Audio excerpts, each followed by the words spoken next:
Hello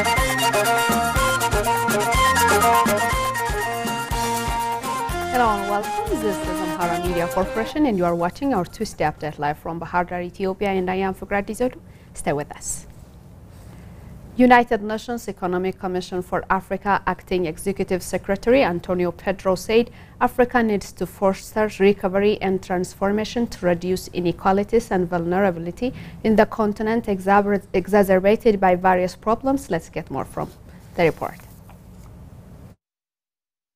The 55th session of the Conference of African Ministers of Finance, Planning and Economic Development kicked off in Addis Ababa. The aim of the 2 days meeting is to renew focus and action on reducing poverty, inequality and other factors that leave the African population continuously vulnerable to these scourges. Speaking at the event, United Nations Economic Commission for Africa Acting Secretary Antonio Pedro said Africa's growth is rebounding at 4.1% as inflation has been reduced to 12% so far. He said, however, the continent needs double-digit growth rates to achieve breakthroughs to promote a new cycle of sustainable growth, arrange regulated business and innovation climate. Adding that this will require paying detailed attention to ensuring that a strong macroeconomic foundation is in place to allow for structural transformation. He elaborated the need to push for reform of the global financial architecture to unlock long-term financing, green jobs, pro-poor policies, tax mechanism for carbon and illicit financial flows. We need to accelerate the development of our domestic and regional financial markets to raise the required revenues for development.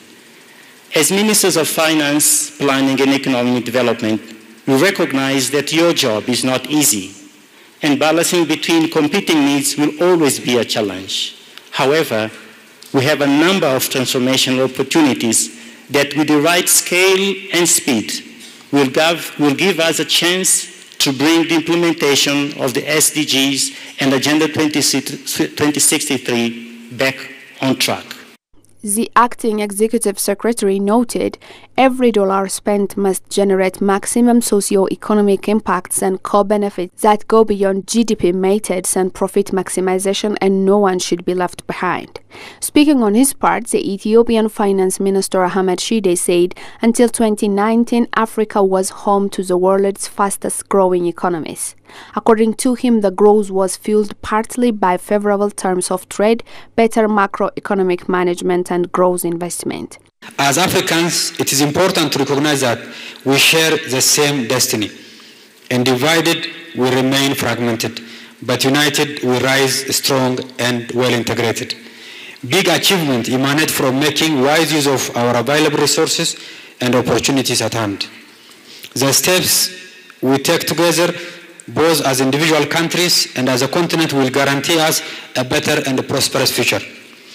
The recent experience of my country on improving agricultural productivity to achieve food sovereignty is a prime example of exploiting collective wisdom of African stakeholders. He stated, however, the advent of COVID-19 along with the war in Ukraine and the vagaries of climate change has pushed back Africa's 2 decades of economic growth. The immediate and long-term consequences of COVID-19 and the global economic and security crisis are a wake-up call for Africa to rethink its development paradigm, he said, adding seeking a homegrown solution is vital before the crisis engulfs the continent. Ethiopia is one of the most recent examples of resilience in the face of multiple shocks. The current government of Ethiopia launched the homegrown economy reform in 2018 to ensure a macroeconomic stability, to increase ease of doing business, and addressing institutional constraints for inclusive and private sector-led growth. He noted, hence addressing the multiple economic challenges of Africa requires collaborative and concentrated efforts, which should be focused on sustainable policy measures inclusive enough in addressing the most vulnerable people. He said their approach to addressing economic shocks and poverty alleviation should be balanced between short-term response measures and lasting recovering solutions. Finance Minister of Ethiopia, Ahmed Shide, said that Ethiopia is one of Africa's recent examples of resilience in the face of multiple shocks. We have Ababa Burhani for the detail.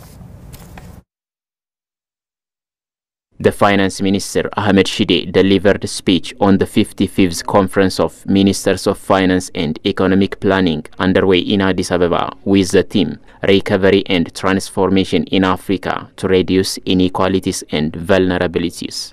In his keynote address at the conference, the minister said that the current government of Ethiopia launched the homegrown economic reform in 2018 to ensure macroeconomic stability, easing of doing business and addressing institutional constraints for inclusive and private sector-led growth.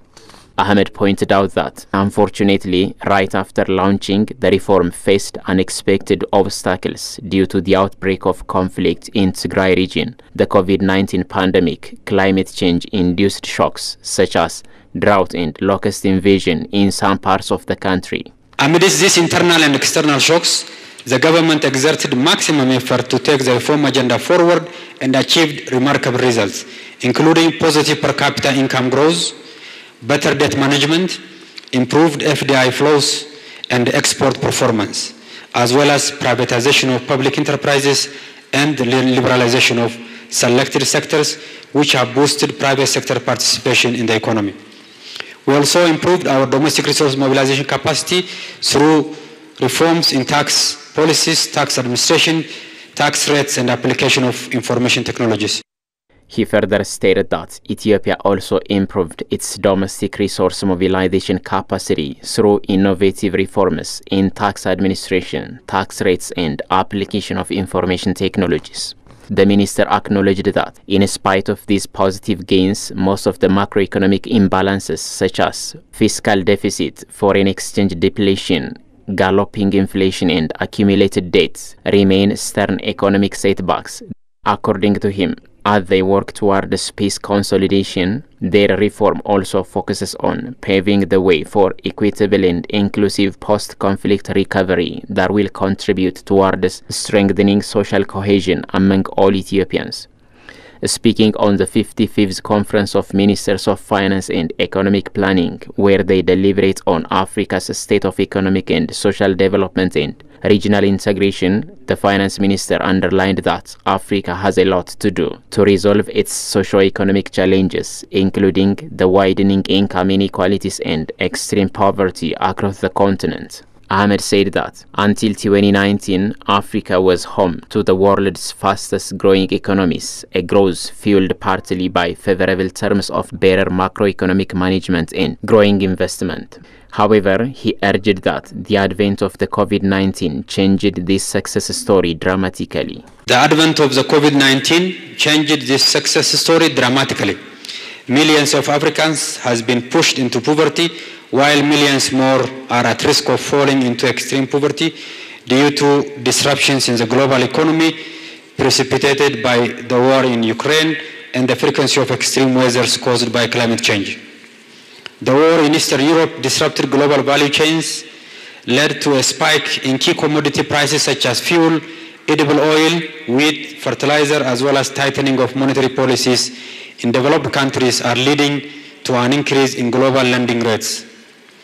Climate change-induced droughts, flood and erratic rain patterns are not only disrupting economic activities and productivities, but also is endangering millions of lives in our continent. Moreover, climate change-induced droughts, floods, and erratic rain patterns are not only disrupting economic activities and productivities, but also endanger millions of lives in the continent. The finance minister underscored that the combined impact of the multiple and recurring global shocks are causing hardships unprecedented in recent memory and led to significant liquidity crunches in the economies of many African countries. He urged that the immediate and long-term consequences of COVID-19 and the global economic and security crisis are wake-up calls for Africa to rethink its development paradigms and seek homegrown solutions before the crisis engulfs the continent. For him, in order to address the multiple economic challenges of the African continent, it requires a collaborative and concentrated effort which should be people-focused, sustainable in policy measures, and inclusive enough in addressing the most vulnerable people. The finance minister finally said the recent experience of his country Ethiopia on improving agricultural productivity to achieve food sovereignty is a prime example, exploiting collective wisdom of African stakeholders. He also called upon fellow Africans and partners to concentrate on their untapped potentials to transform the continent and eliminate undeserved poverty. African nations urged to work on infrastructure connectivity to maximize benefits of regional integration. United Nations Economic Commission for Africa Regional Integration and Trade Division Director Stefan Karingi said that African countries should exert more effort on infrastructure connectivity. Let's get more from Yayuma Lese. The director told Ethiopian news agency that Africa has seen a lot of progress on trade and market integration, essentially due to African Continental Free Trade Area rollout, and as countries including Ethiopia started trading under it, noting that regional integration has many dimensions, pointing out trade and market integration, infrastructure connectivity, movement of people and goods, and social integration are the main ones. He said, "We have seen that the different wheelers are moving at different speeds." He stressed that African countries should exert more effort on infrastructure connectivity to maximize the benefits of the regional integration dimensions that are steering in varying wheeler speed after the African Continental Free Trade Area rollout. However, when it comes to the movement of goods and services in Africa under African Continental Free Trade Area, the continent cannot maximize on the benefits of trade and market integration without more infrastructure connectivity workers, he added. When it comes to the movement of goods and services within the continent, under the rules of the AfCFTA, we see a lot of progress being achieved there. Of course, we cannot be able to maximize on the benefits of market integration unless we have infrastructure connectivity. And that is one of the areas that requires a bit more effort. It requires more effort than we have now. According to him, accelerating integration is a pillar of development for Africa and stressed the need to effectively implement the African Continental Free Trade Area. He noted that impacts of the COVID-19 pandemic and the shock arising from the Ukraine war made it difficult for African governments to mobilize the necessary domestic and international resources for infrastructure development. One can understand that because of the COVID shock, the shock arising from the Ukraine war, it has been a bit difficult for governments to be able to mobilize sufficient resources to finance infrastructure development. So more effort is needed when it comes to the infrastructure integration or the connectivity. The director noted that the single African air transport market has a lot of potential for connectivity in Africa. He urged African governments to allow African airlines to land in their respective airports and pick up goods and services, move people, and to make progress on the ratification of the Free Movement Protocol. Unless Africans are able to move from one country to another without pieces, it is going to be very difficult for us to have a maximum gains or maximum benefits of the market integration, Karingi said. Today there are a lot of African countries that allow Africans to travel without visa. 25 countries provide visa on arrival and many others enable electronic visa application, the director stated. African Union Development Agency said that supporting macro, small and medium enterprises are crucial to enable the economy in Africa grow much faster in a sustainable way. Modamuluye.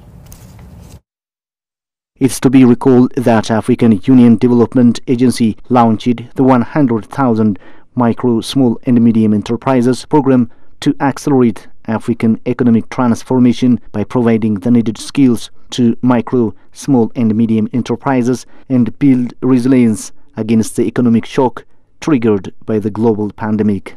The initiative seeks to build the capacity of 1 million enterprises in Africa through entrepreneur and business training to improve access to finance and new markets while establishing networks for support and incubation to bolster their success. Acting Head of Human Capital Institutional Development Division at the African Union Development Agency, Dr. Yanit Biaruhanga, said the program started as an initiative of the African Union Commission to reach 1 million micro, small and medium enterprises by the end of 2024. The idea is to support the micro, small and medium enterprises that are struggling to access affordable, predictable, more long-term financing for their businesses. It's also to train them on understanding better how to do business in terms of equipping them with knowledge on business and entrepreneurial skills, upskilling them in those spaces, and also creating a platform for them to network with each other. She explained that the target is to reach all 55 member states of the African Union. However, they have reached about 20 countries in terms of actual engagement with the member states. Assistant Permanent Secretary at the Ministry of Industrial Development of Mauritius, Akshay Julal, on his part said it is a great opportunity for all African countries of the African Union member states and African Development Agency to be participating and committed in this initiative to promote the growth of micro, small and medium enterprises throughout the continent. Contribute a lot in employment and in the GDP of each individual country that represent Africa. So promoting them, helping them, upholding them is a must to each institution, a public and private sector institution, to uplift and to help grow those SMEs so that the economy can grow much faster and in a sustainable way. One of the challenges that micro, small and medium enterprises face across the world, including Africa, is access to market and finance, he said, appealing to financial institutions to help them in various sectors. Senior Partnership Manager at AfriLabs based in Abidjan, Nigeria, Felicita Aku, on her part, said that macro, small and medium enterprises contribute directly to job and wealth creation in various countries. However, she added that the macro, small and medium enterprises is facing various challenges ranging from capacity building, access to funding and market. Their role in building a national economy and by extension the African economy cannot be overemphasized. They contribute directly, to job creation and wealth creation in the various countries. However, we see that these MSMEs face different challenges, ranging from capacity building, access to funding, access to markets. The African Union Development Agency 100,000 macro, small and medium enterprises is aligned with the African Union Agenda 2063, which aims at building a prosperous Africa based on inclusive growth and sustainable development. The initiative aims at supporting macro, small and medium enterprises in the continent with access to finance, capacity building, networking, introduction to new markets and procurement opportunities. It's also joined by strategic resource partners EcoBank, McKinsey & Company, the World Bank Group, Microsoft and United Nations Development Programme, among others. The government of France has donated 932 new children's books to Abrahot Library of Addis Ababa. Ababa Brahane will give us a detail. Speaking at the event, Head of Cooperation and Culture of the French Embassy, Sophie Makemi, said, a year ago, the Cooperation Department of the Embassy of France in Ethiopia was approached by the management team of Abrahot Library, wishing to develop a foreign language section in the library. She stated that the Embassy of French required a set of 932 beautiful books in French language dedicated to Ethiopian children to serve as the foundation of a French language corner in Abrahot Library. A year ago, the Cooperation Department of the Embassy of France in Ethiopia was approached by the management of the Abrahot Library to develop a foreign languages section in the recently opened library. The Embassy of France has decided to acquire 932 beautiful books in French dedicated to Ethiopian children and to serve as the foundation of what could be a French language corner at Abriot Library. According to her, the newly designed permanent French language corner at Abriot Library is therefore the place for all French-speaking people in Addis Ababa, including Ethiopian children who speak French and children from French-speaking countries. Abriot Library is currently among the biggest libraries in Africa. Addis Ababa University President Professor Taso Woldhanna said on the occasion that to eradicate poverty, education is a key, noting that education cannot be expanded without books. According to him, every day, over 4,000 people from all walks of life, mostly young people, are using the library. He said that they have many diplomats from French-speaking African countries, as Ethiopia is the head of African Union, adding that putting books at Abriot means that you can access many readers in the country.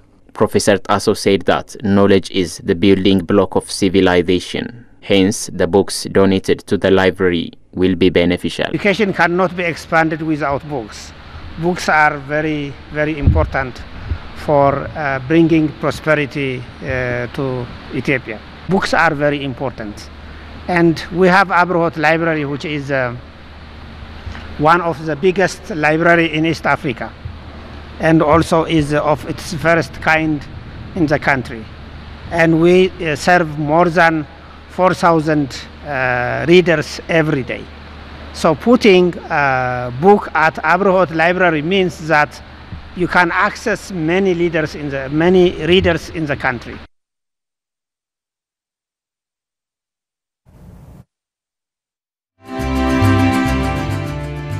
In North Wallo, what is called Warke, there are two qabalet in that area. The regional government, led by His Excellency Dr. Yilikan, we officially launched the rehabilitation program there. We selected that area because 234 houses were totally destroyed. In a census study conducted by universities in Amhara region, women and children were adversely affected by the war. What empirical evidence do you have to support this claim? You cannot empirically list down those psychological and humanitarian aspects. What have you accomplished in this regard so far? They have been working on research to publish this book. But first, you are telling me that you have this 5 years strategy. Yeah. 5 years is a very, very long time for people out there may not have enough to eat this week. Immediate issues, livelihood issues, life-saving issues, emergency responses is so named rehabilitation. That's what I mean it. The first 1 year. What it takes to revive particularly the health sector? 11.4 million were displaced. Look, 11 point, I'm not talking about few figures. What has been the response of key actors in the rehabilitation and reconstruction tasks so far? It is sluggish, I can say that. It remains on the paper, it is not descended down to the ground. Not on the things that you can't, but on the things that you can do. We'll push them, we'll knock at the doors of those NGOs time and again until they become human. Do you believe the federal government give enough attention and resources from the available resources to this region, considering the kind of devastation that the region has incurred in the past 2 years? I don't believe that. There are gaps. Do you think it is underreported, undercovered by powerful news organizations like the New York Times or Washington Post or whatever, that powerful decision makers rely on for their information? It's not the information that matters. It's not the data that matters. The interest matters.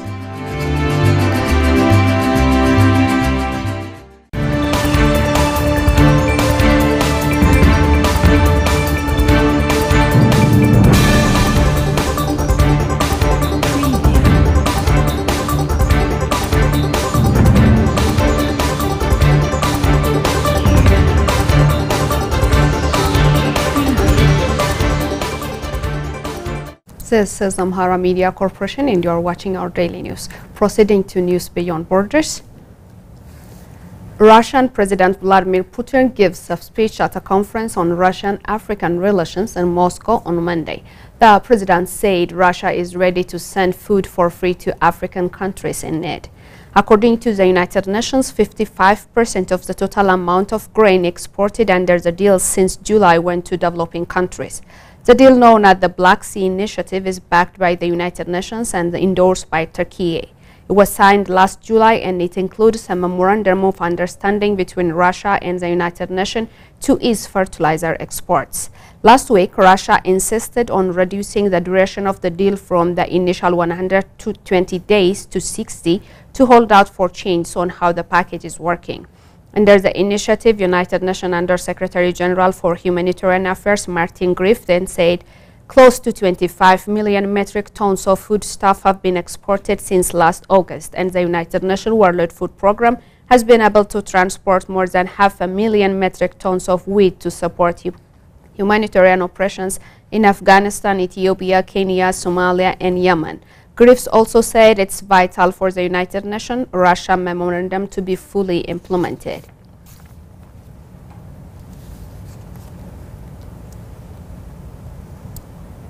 Intergovernmental panel on climate change world leading scientists said there are enough resources and knowledge to tackle the global climate crisis. Monday's report said that in the past decade, there have been 15 times more deaths from droughts, flood, and storms in highly vulnerable regions. A United Nations report has said the world has the tools to reduce greenhouse gas emissions and to secure a sustainable future if more ambitious actions are taken, noting that actions taken so far are not enough to tackle the growing threats posed by climate change. A United Nations panel of scientists stressed in a synthesis report on Monday that there are multiple feasible and effective options to adapt to climate change. Lee, chair of the Intergovernmental Panel on Climate Change, in a statement said mainstreaming effective and equitable climate action will not only reduce losses and damage for nature and people, it will also provide wider benefits.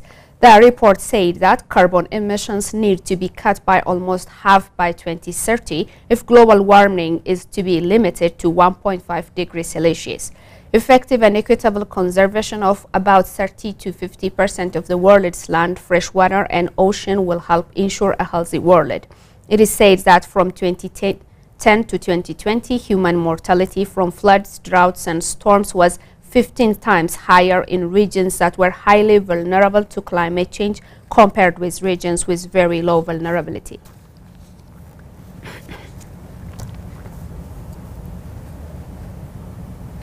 China calls for immediate and conditional resumption of economic aid to Sudan.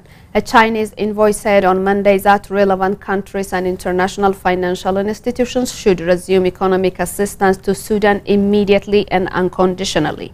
Addressing a Security Council briefing, Dai Bing charged the Affairs of China Permanent Mission to the United Nations also urged relevant parties to make efforts towards the lifting of sanctions against the country. China is encouraged by the political will and the spirit of consultation shown by relevant parties involved in the political process, Dai said, citing progress have been made in the political situation in Sudan.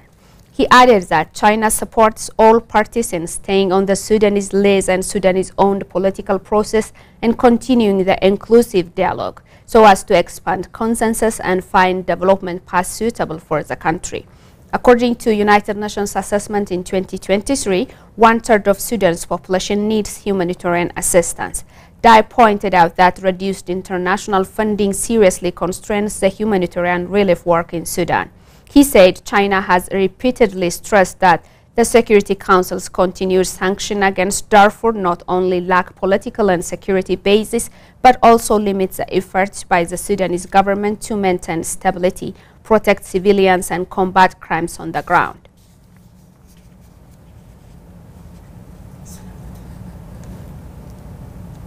This is all we got for today. I am Fikrad Dizodo, and you are watching our Tuesday update from Bahar Dar, Ethiopia. Goodbye, have a nice night.